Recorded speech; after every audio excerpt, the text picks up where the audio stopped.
Making it weird now. You're making it weird. You want to start a fight? She hit me on camera. I'm recording now. Trying. Finally. No. Finally, I've caught you. Sing happy birthday. Hi guys, Every Day Fair. And I am Ash. Together we are Obi Dave and I'm Ash. Yes. I'm not under duress. Sing happy birthday to me.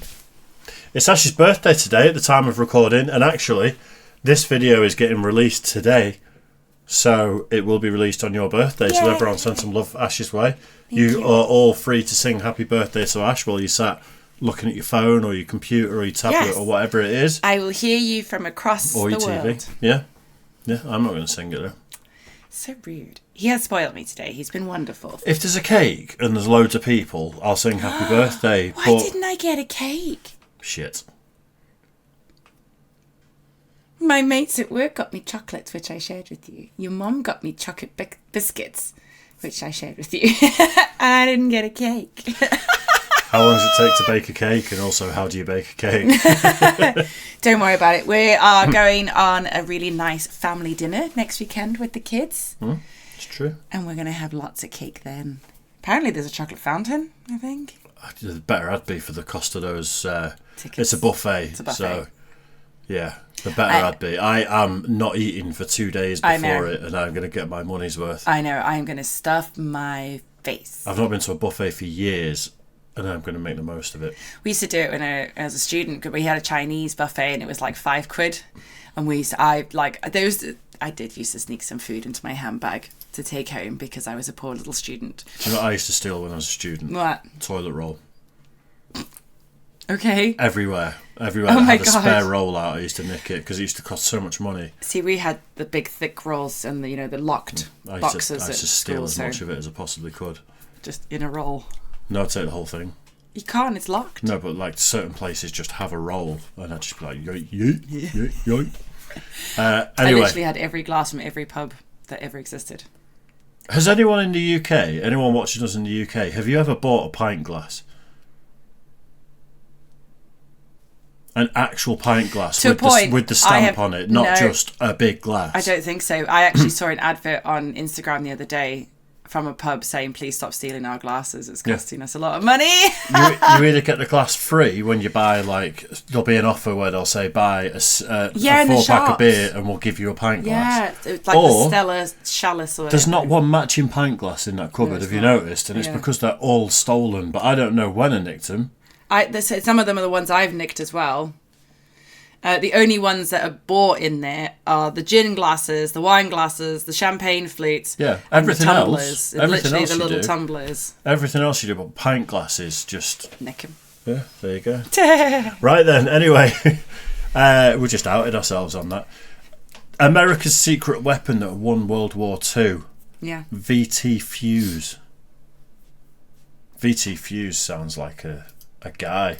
Some sort of badass guy that goes and does the mission on his own. Maybe it is. VT Fuze. What do you reckon it is? Maybe it's like a tank guy, maybe? Do you think it's a component that was used in other things? I don't know. I can't work it out. Maybe it is just a person, but maybe you're right. Maybe it is like... I don't know. I can't work it out. Let's find out. Let's find out. Let's do it then. Can't remember the name of the video. America's secret weapon.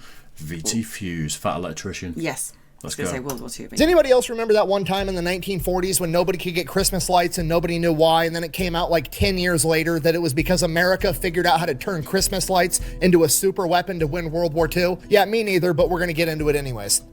No way. Nice. Today we're talking about the single most impactful weapon of World War II that gave the Allied forces an unprecedented advantage over their enemies. And before you say it, no, it is not nuclear bombs, okay? By the time nuclear bombs were dropped on Japan, it was not a question of who was going to win the war, it was a question of how was America going to end it, and America chose to close it out with a bang. If you're not picking up what I'm putting down, I'm trying to tell you that the weapon that we're talking about today is the weapon that got us to the grand finale, not the grand finale itself, and that weapon is the VT Fuze, aka the proximity fuse. No and we're gonna way. get into it right after a word from our sponsor. I have a headache. Have you drank water? Yeah. All right, here. Try one of these. What is it? It's called Element. It's gonna be even better than water. It's not bad. Yeah, just try not to get lipstick on my water bottle. I'll get lipstick on something. I gotta go. This video is brought to you by Element. Okay, look, I'm gonna keep this simple. It's basically a rehydration drink, but unlike all the shit you can buy over at the gas station, it actually has more electrolytes, they're in the right ratios, and it's not full of food dyes and sugar. Okay, watch, I'm gonna read the entire ingredient list because I actually know all of these words, which right off the bat's a good sign. Okay, here we go. Sparkling water, salt, citric acid, magnesium, potassium, natural grapefruit flavor, and stevia leaf. That's fucking it. And then somehow they actually managed to make this shit taste good, okay? They've got all your normal flavors like watermelon, fruit punch, but then they also have mango chili, which is actually spicy. Then they've got chocolate, and then when you mix that with warm water, it tastes like hot chocolate. And then if you're a psychopath or if you're just ultra health-minded and you don't want artificial flavorings, you can get the raw, unflavored version that's literally just salt, potassium, and magnesium. Personally, I like that one because it tastes like commie tears. Okay, and I know what you're thinking. Why on earth is some sports drink that's formulated for elite level athletes sponsoring a dude called the Fat Electrician? I've got news for you. Middle-aged fat dudes sweat too, okay? Okay, look at me. I sweat in a cold shower. Why do you think I'm wearing tank tops all the time, okay? So when I go to jujitsu 5 times a week to pretend like I'm Joe Rogan or Jocko Willink for an hour or two, I get super sweaty, then I get muscle cramps, and this shit helps. And then on top of that, I have a horrible habit of getting aggressively drunk with my friends and being hungover the next day, and this helps with that too. Okay, so if you want to... I have literally had a cheap hydration sachet, a generic one today, to combat the hangover and the dehydration. We have them in the house all the time though, because you work outdoors and you're sweating all the time. I have them every day at work because you don't think you're sweating because it's cold. So much. You know, when you're out like doing stuff, but you must be. I can't hydrate. No, and that's why I insisted you take them, because the only time I've done like an outdoor physical job was working in the stables, like on farms, and you don't realise how quickly you burn through those nutrients because you're on your feet burning that energy so quickly. They should sponsor us. They should. They and really also, should. the only thing that truly hydrates me is Guinness. But I can't drive to work and back if I drink it in the morning. Give it a try. They've got it in cans. They've got it in little drink pouches. If you use my link down below, you're going to get a free sample pack, and there's a money-back guarantee. If you don't like it, they'll refund the entire thing. So if you want to give it a try, head over to drinklmnt.com/thefatelectrician. Let's get back to the video. All right, our story begins in 1939, and at this point in time, there's approximately 2 different types of fuses for artillery and anti-aircraft rounds, okay? First, we have the direct hit fuse, which essentially is exactly what it sounds like. The round hits something solid, it then blows up. This is typically what's used in artillery. And then we had a variable timed fuse that was more commonly used in anti-aircraft rounds. Basically, if you saw planes coming in, you would try to guess how far away they were, and then you would time how long it would take the projectile to get there. And there was a knob on the round where you could set it to detonate at like 3, 4, 5, 6, 7 seconds. You would do some quick math and then try to shoot it at the plane, and then after it left the barrel 7 seconds later, it would explode in midair, whether it was near the plane or not. And then, as I'm sure you can imagine, trying to guesstimate the range on a plane and then guesstimate where it's going to be at, and then trying to have all these factors aligned to blow up at the exact moment that it's near the plane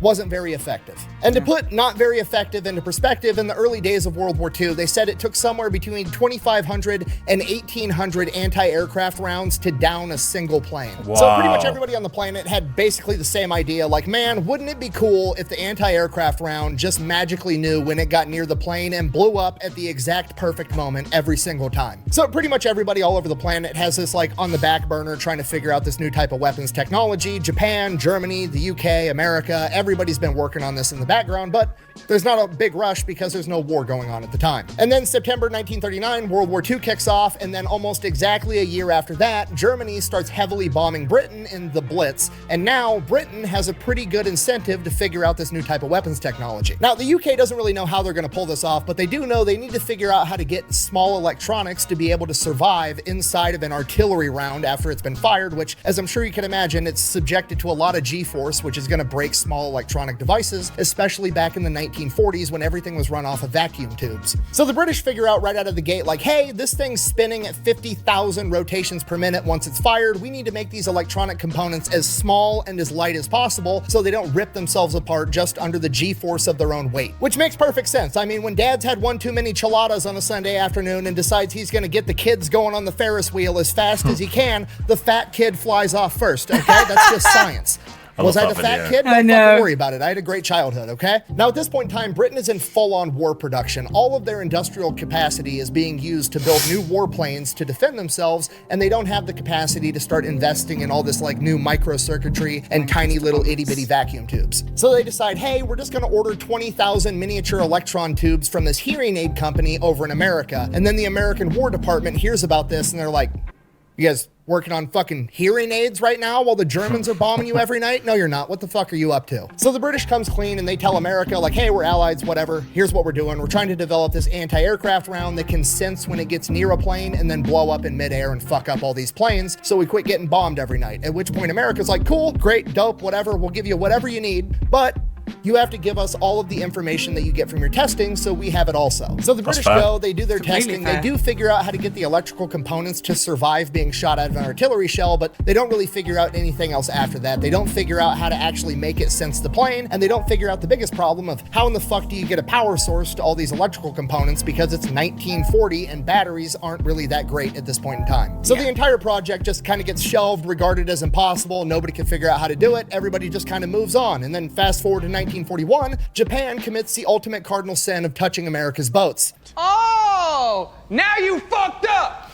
You have fucked up now. At which point Uncle Sam is like, here, hold my beer. You, go get a bunch of science nerds, tell them I want to put a sun inside of a bomb so I can drop it on my enemies. Hand me my lab coat. I'm going to go figure out this magic bullet that knows when to blow up thing. Okay, I've said this once and I'll say it again. Nothing stokes human creativity like the desire to kill a motherfucker that you don't like, because America figures out how to make a proximity fuse in like a couple of months. So more or less, oversimplified version of what they did. They took a Doppler radar, stuck it inside of this artillery round. That way, when the round is flying through the air, it's constantly emitting pulse signals, and then if there's open air, the pulse signals aren't hitting anything, so they're not coming back to the round. But when the round gets close to something solid in the sky, like an enemy plane, the signals hit the plane, bounce back, and the round can sense that, and then when the round senses that it's close enough to the plane, it blows up and there's fucking death confetti everywhere at the exact perfect moment. And that's not even the crazy part. The crazy part is the battery, right? Because we can't just put a normal battery inside of this artillery round, because by the time that we build it in America, ship it across the ocean, the shitty batteries in the 1940 would have lost the charge, and then the round's just gonna be a dud right out of the gate. So what they did is they took a small vial of acid, put it in the middle of the artillery round, and then surrounded it with lead, and then hooked it up to electrodes, so that when the artillery round was fired, the glass would break, the acid would get all over the lead and create an electrical current to power the Doppler radar while it was in flight. Okay, you understand what I just said? America created an artillery round that, after it was shot out of a howitzer, would manufacture its own battery mid-flight to know when to fuck up the enemy.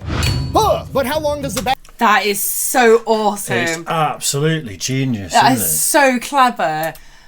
Pioneers, like some of the stuff, like you and I talked about this quite a few times, because we love the history of World War II in terms of like the technological, the medical, and obviously scientific advancements. Some of the stuff that has come out is just genius. Yeah. It is unreal the way the human mind works, to go, I know exactly what to do. Loads of people tried, like you said, other countries were doing it. Obviously, England were trying and they didn't get it. And then a couple of months, America was like, hey, solve the problem. Yeah. And he said, did he say this happened after, did they develop this after Pearl Harbor? No, because of Pearl Harbor. Because Pearl Harbor had happened. Yeah, because remember, at the time, America wasn't very keen on getting involved in any part of the German war, the Nazi war. I think because obviously World War One was still they fresh. Were supplying and us. They didn't want to send. Yeah, they were supplying us resource and guns and weaponry and things, but they weren't very keen on taking part in the war, which is fair enough. They were still fulfilling their obviously Allied treaties. They were still supporting us during the war. They just weren't sending as many troops on the ground. It was such a mistake from Japan to attack Pearl Harbor. Huge, because it just mobilized everybody in America. It was just like, okay, no, we're getting involved now. We're definitely getting involved. But it was because Japan was obviously working with the Nazis, and they just were like, we're just going to go and take our own land now. And just, this like a preemptive strike, because it probably was a preemptive strike, because they thought America's going to get involved eventually anyway, so we might as well destroy their navy. Everything. But it just didn't work, did it? It was just like fucking poking the bear. I know. It was so... But that's obviously then this came out of it. Like, to put acid in a glass tube around lead to literally create its own electrical conductivity and battery, basically, is unbelievable. Do you think when it blows up, that lead, if it sort of superheats in the explosion, becomes molten? I can't remember the melting point of do you lead. think it's lead shrapnel? Or do you think it's like I'm not so sure because superheated lead goo? I don't know, because you know that most bullets are either copper or lead. The melting points are different, It's though. like a copper casing on lead, isn't it? A lot of them. So you don't... Or steel casing yeah, on that's something. it. So the thing is, like, I don't remember what the melting point is, so it really depends on what kind of explosive they have in there and what sort of energy is being created from that, obviously acid being leaked out of the glass tube. I'd imagine a lot of heat from the actual explosion, because it needs to cover a wide area to do any damage to the plane. But then there's a lot of heat behind... obviously projectiles in the actual cartridge of every bullet anyway. I know that the lead is being protected by the That might copper. be why there's a casing on the lead. I don't know, just throwing things out there. Yeah, it's like, interesting. It I don't know, because is the melting point of lead higher than it is for copper, or is it lower than copper, and that's why we put the copper case over the lead? I always assumed it was lower just because lead's more malleable. But I don't know. I can't remember. I was never very good with chemistry. I'm more of a biologist. Own battery mid-flight to know when to fuck up the enemy.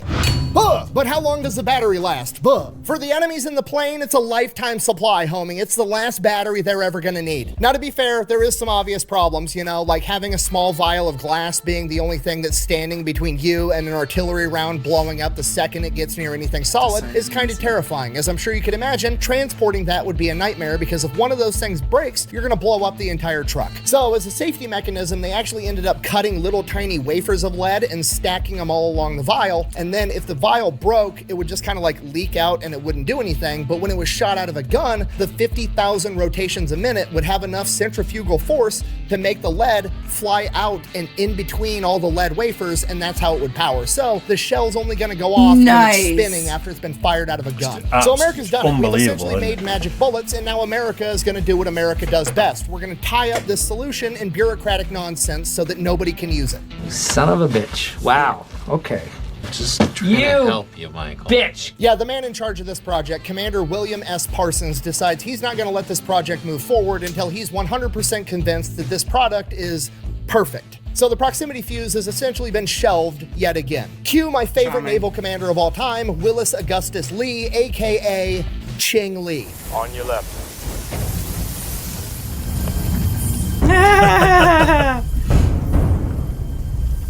Okay, I did a whole video on this guy a while back. If you haven't seen it, I highly recommend you go watch it because he's absolutely incredible. But the real quick and dirty of it is, this guy has these super thick glasses because when he was in like 7th grade, he got bored and built a bomb that blew up in his own face and permanently damaged his vision. So naturally, he then went on to become a 5-time gold medalist sharpshooter in the Olympics. He then went on to become a strategic genius in the Navy. He is the reason that every single American naval vessel in World War II is absolutely covered in anti-aircraft guns. Using his sharpshooting experience, he is the one that figured out and developed the calculations for a battleship battery to take into account the Coriolis effect, or the rotation of the Earth in targeting data. And he is also the one that pioneered being able to shoot at an enemy using nothing more than radar, even when you can't see the enemy. The man is a prodigy that changed warfare forever. And at this point in time, early 1942, essentially right after Pearl Harbor, Ching Lee was given orders to basically go around the Navy and just cut through red tape and unfuck everything to get the entire Navy as ready as possible for war. And even though he had the authority to cut through red tape, the problem was this was 1942. You couldn't send a text message, you couldn't send an email. Everything was done by either handwritten or typed letters, and then you had to stamp everything with like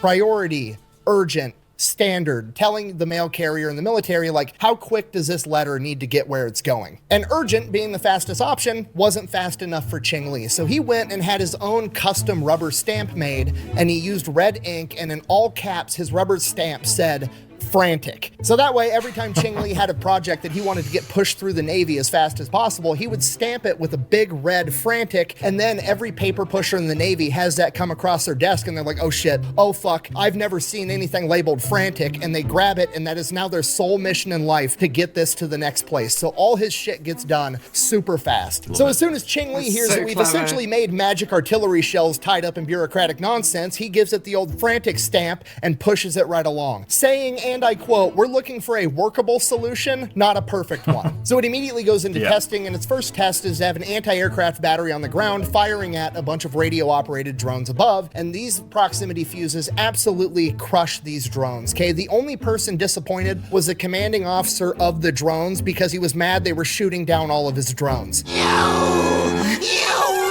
my free toy! Great. Next phase of testing takes place in August of 1942. They take the proximity fuses out in the USS Cleveland, and they're going to try to shoot down drones over the ocean. This testing is slotted for 2 full days, and they've got 3 drones to shoot down, okay? Bear in mind, the British are reporting back that it's taking approximately 1,800 anti-aircraft artillery rounds to down a single enemy plane. So, with one ship shooting at 3 different planes, this should take a while. Testing ended up getting cut short because the USS Cleveland shot down all 3 drones with the first 4 rounds fired. Statistically speaking, this should have taken between 5,000 and 6,000 rounds, and it took 4. So obviously at this point, America's all in. Call up Rosie the Riveter. We've got something new to make. The whole 9 yards, right? Now the problem is, how the fuck are we going to mass produce this thing, right? Because we're using these tiny little tubes that were used from hearing aids, and hearing aid manufacturing isn't that big at the time. We're not going to be able to mass produce this thing. So the government goes out to General Electric, which coincidentally is the biggest manufacturer of Christmas lights on the planet at this point in time, and is like, here's the deal.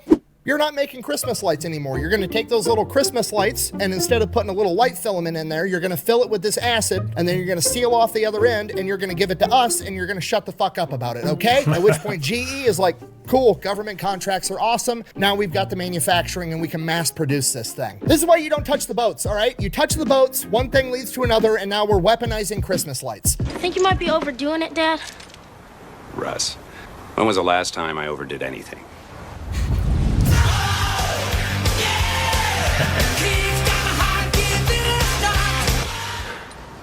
Okay, seriously though, this is absolutely huge. This has to be top secret. Nobody can know about this. Even the dudes in the anti-aircraft battery don't know that they're firing a proximity fused ammunition. They just know that suddenly overnight, they got like 20 times better at their job. And because this technology absolutely cannot fall into enemy hands, it becomes standard practice that they're only allowed to shoot proximity fused ammunition over water. So the only people that are gonna have access to this are the Navy, and then we're also gonna give it to the British over in England because their anti-aircraft defenders are firing out over the English Channel, so any duds are going to land in the water and sink to the bottom of the ocean. And I was just about to say, what about us? Well, no, because we were willing to share, so they would have been willing to share with us. Yeah, but then the fact that we're firing them, I'm sure they were fired over land as well. You don't know. They might have been the odd one, I think, but the intention was for them to disappear so that it was never found. I wonder if the anti-aircraft stuff was more coastal and then we had the Spitfires behind that. Well, yeah, it makes sense because they were coming from Europe, so they're coming across the channel, weren't they? Yeah.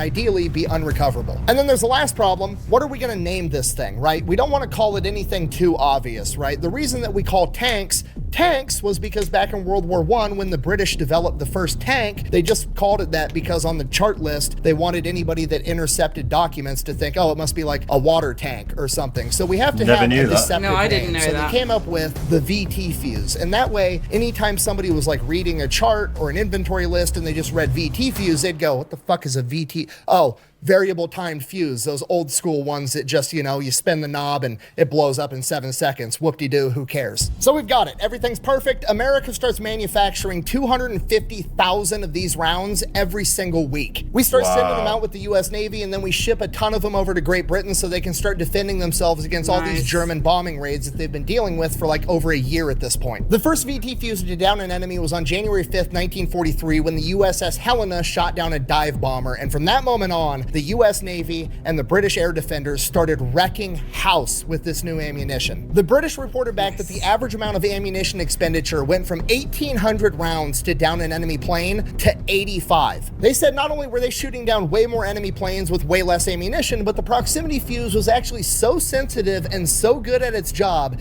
that when it got near a bird in flight, it would blow up the bird. And at this point, common sense would tell you like, okay, maybe we should dial back the sensitivity on this thing a little bit if we're blowing up something as small as a bird, but no, because that means that it's going to be perfect to actually shoot down the German V1 rocket. Germany's been shooting these V1 rockets into Britain, and there's almost nothing they could do about it. They just kind of had to grit their teeth and take the hit every single time because these rockets were moving way too fast for the anti-aircraft artillery batteries to actually do anything to them, like 99% of the time. I actually found one account from a British soldier, and I'm paraphrasing here, but more or less he says that we knew we couldn't do anything against the V1 rocket bombs, but we would still go out there and shoot at them anyways, even though we knew we weren't going to shoot them down, just because it made the citizenry feel feel better because they didn't feel like they were completely helpless. They went from shooting down less than 10% of the V1 rockets to shooting down 85% of them with the new VT Fuze. Now, panning back over to the US Navy in the Pacific, it's basically a turkey shoot at this point, and the Japanese are finding out the hard way that traditional dive bombing tactics are way less cool when the bullets flying past you don't fly past you and explode right next to you and shoot your plane down, right? Because that's what they've been used to the entire time. When they were getting shot at with actual variable timed fuses that had a secondary timer, the fuses were either blowing up way in front of them or they'd fly right past them and blow up behind them, and they were typically fine. But now, all of a sudden, for no reason from their perspective, all of the fuses are blowing up at the opportune moment every single time. The Americans are shooting down so many Japanese planes that they're literally running out of planes and pilots. And over the course of a little bit over a year, they've basically completely run out of experienced pilots because they don't do what the Americans do, where they're like, oh, we've got a really good, seasoned, experienced pilot. We're going to pull him out of combat, send him back to go train all the new guys, so all of our new guys are up to a higher standard. No, most other militaries don't do that. They're just constantly sending in their best guys every single time. And because of that, after about a year and a half of the VT Fuze being used in combat, not only is there no good Japanese pilots left in combat, there's no good pilots left on the back end to train all the new guys, so now their entire Air Force is just completely crippled. And this is why by October of 1944, the Japanese resorted to kamikaze attacks, literally just bolting young men into the cockpit of a plane and sending them on a one-way mission to their death. And while that is unfortunate for them, luckily for the Americans, the VT Fuze does not discriminate. It can't tell the difference between a dive bomber and a kamikaze, so it just blows them up too. Now, there's a bunch of different stories where a bunch of different ships have shot down a ton of kamikazes using the VT Fuze, but the shining example is the USS Laffey. The Laffey is a Fletcher-class destroyer, and the Fletcher-class destroyers was America's mass production ship during World War II. These things are so lightly armored that they are nicknamed tin cans. Using the VT Fuze in a single battle over the course of an hour, the Laffey went toe-to-toe with 22 Japanese kamikazes, shot down 9 of them, and heavily damaged the rest. Do you understand how demoralizing that has to be to the enemy? Like, there's entire countries on Earth right now that don't have 22 aircraft in their entire military. I think the average for a first world country is somewhere between 100 and 150 total aircraft across all branches of their military. And that's fighters, bombers, recon, absolutely everything. Could you imagine throwing all of the fighter planes your country has at a singular ship that's referred to as a tin can and it fucks up all of them? By this point in time, the VT Fuze has officially changed naval and aerial warfare forever. And it's about to change warfare as a whole, because by late 1944, Eisenhower sees how effective the VT Fuze is for the Navy in Great Britain, and he ends up demanding that they give it to his ground troops in Europe. After seeing how overwhelmingly effective they are, he doesn't give a shit about it being top secret and only firing it over the ocean anymore, because by the time they're able to capture a dud and reverse engineer it,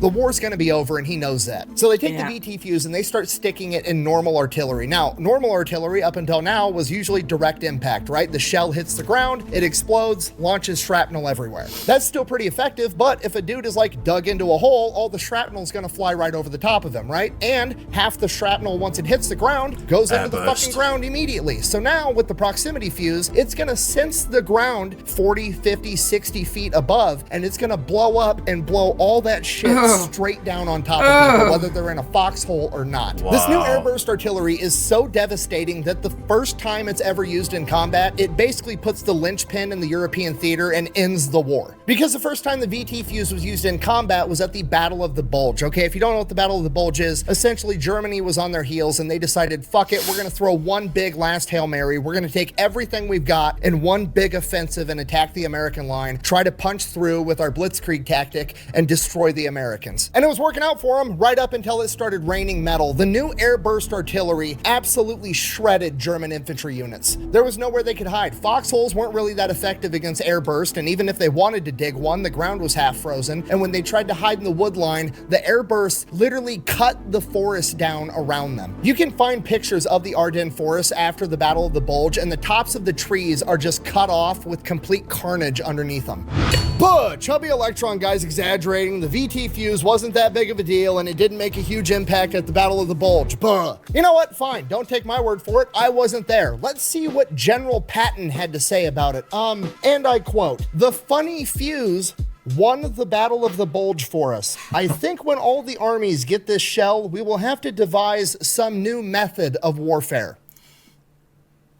So yeah, while nuclear bombs ended World War II in the Pacific Theater in particular, they are not the weapon that got the war to its end. That credit belongs to the VT Fuze in both the European and the Pacific Theater, and for that reason, it is the most important weapon of World War II. Real quick, I do have to give a special thank you because this video would have never happened if it wasn't for Fort Sill, the home of the artillery down in Oklahoma. That's cool. In particular, Corey, the curator Oh, over nice. the Air Defense Artillery Training and Support Facility, which is basically a museum for the history of American air defense weapons platforms, and the Proximity Fuze was one of probably 200 exhibits there. Me and my friend Ethan, That's also known as epic. Habitual Line Crosser here on YouTube, got together and we're making a new Pepperbox exclusive show where we get to go around the country and tour military museums and learn from the Sick. curators at those museums.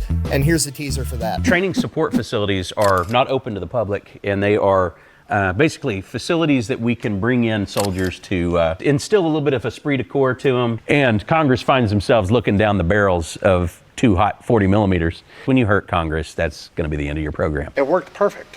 Why are they mad? It hates piles of shit. It's awesome. This is my new favorite tank. There's nothing funnier than just America being like, this is cool. We're going to take it and put it in a museum. And that's a large blow up of the day that Japan fucked around. We get to the find out section.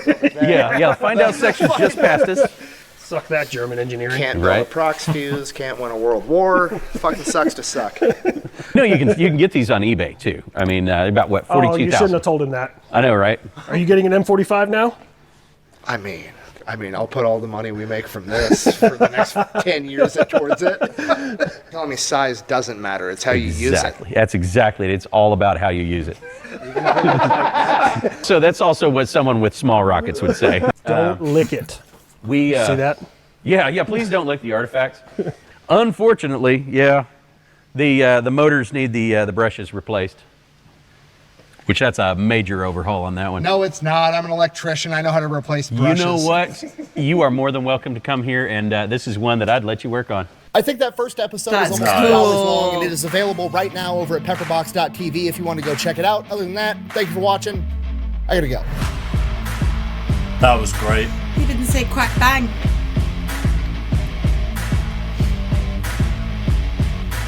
That was awesome. That was such a good video.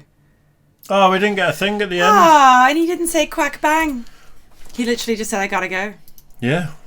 Maybe the missus was mad at him. He had to go and take the bins out or something. Or get some lipstick I on something. Absolutely love that. Yeah, or get some lipstick on something, which does take precedent over making YouTube videos, 100%. Just saying. Just saying. If you ever don't feel like recording. I love that. That was amazing. Yeah, I'd never even heard of it, never considered it, No. never given it any thought. No. Like airburst rounds, you just kind of assume are a thing. Yeah. But yeah, you can see why it had such an effect. Did you ever see that movie? I can't remember what it's called, but it's about the V2 rocket and the soldiers that infiltrated the research facility and blew it up. I watched it when I was a kid, but it was that long ago, I can't remember. V2 rocket.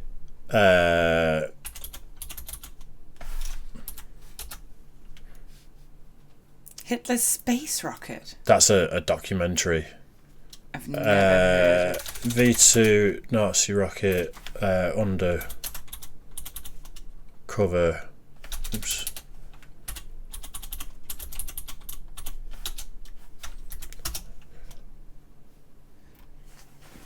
Operation Crossbow, is that it? That's no, Operation Crossbow is in reference to the nuclear testing, the nuclear bomb testing. Oh, it was quite an old movie, and I watched it when I was a kid. I don't know, but Operation Crossbow is what they called testing the nuclear bombs. I think it was off the coast of like the mainland of Hawaii. I think Operation Crossbow. Am I wrong with that? Somebody in the comments. But movie about undercover mission to blow up V2. There's no way I've dreamt it.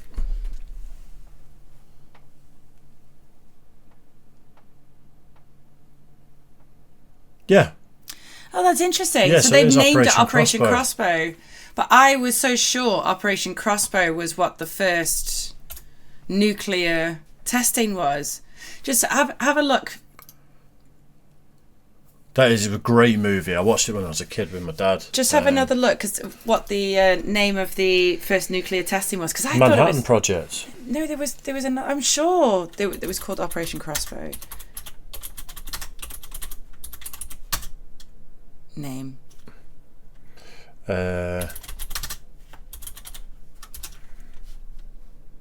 Trinity. Oh. That's the code name for the testing. Why have I always thought Operation Crossbow was the first nuclear test? That's so weird. I don't know.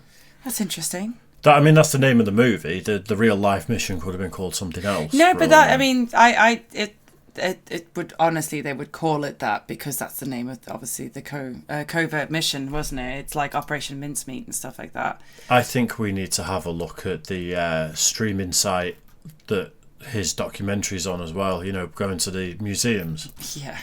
So I've been to a few of them in France.